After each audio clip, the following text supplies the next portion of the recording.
leading human rights lawyer Geoffrey Nice, who led the prosecution of the former Serbian president Slobodan Milosevic at the International Criminal Tribunal for the former Yugoslavia. So, Geoffrey, welcome to the News Hour on TRT World. I just want to start by asking you how much of an escalation and challenge to international law is the Israeli government's approval to establish 22 new settlements, illegal settlements, in the occupied West Bank? I'm not sure I can assess escalation, and I think it's time to be straightforward. It's very nice of you to invite me to comment on this because I'm a lawyer, but law no longer has any effect in the West Bank or indeed in Gaza. There are states, and for these purposes and to this extent, Israel is one, who no longer regard the international law of any relevance to them or of any power. They've been told in an advisory opinion they must withdraw from the settlements, remove them, the damage that the settlements are doing in all sorts of ways to the Palestinian people, and they take no notice because they believe they are outside the law, and that is how we must now deal with them.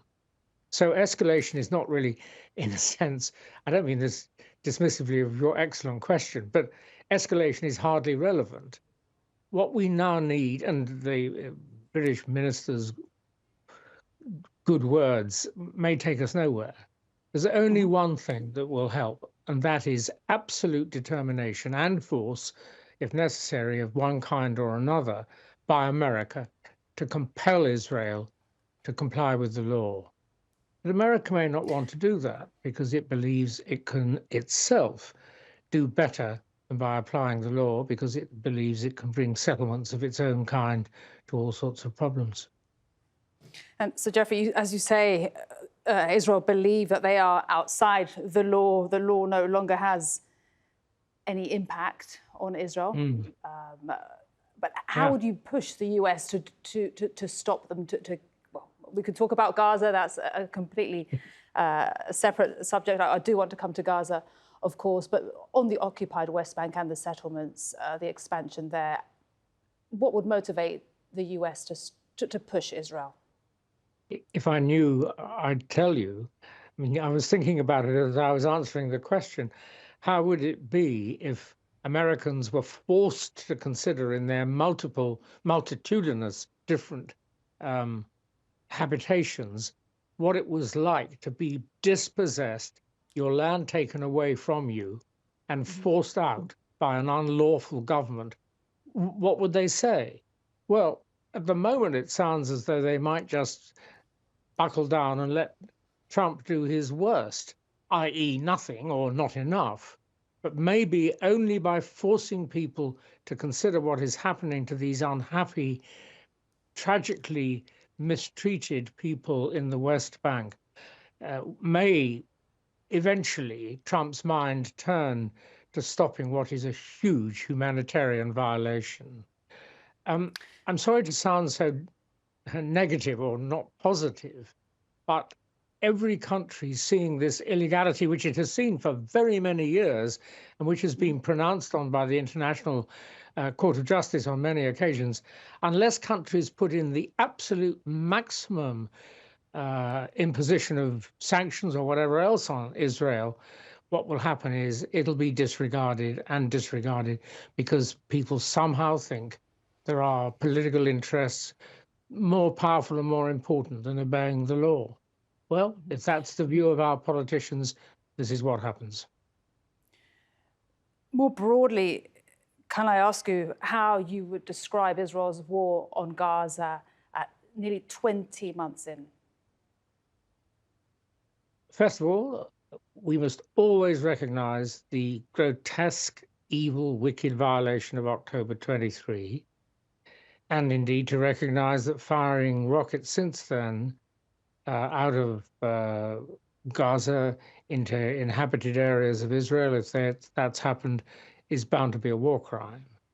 That said, the violation of international law by Israel from early on in the conflict, very soon after October 23 became obvious, And what we experienced was governments and other bodies being reluctant to call out what needed to be called out.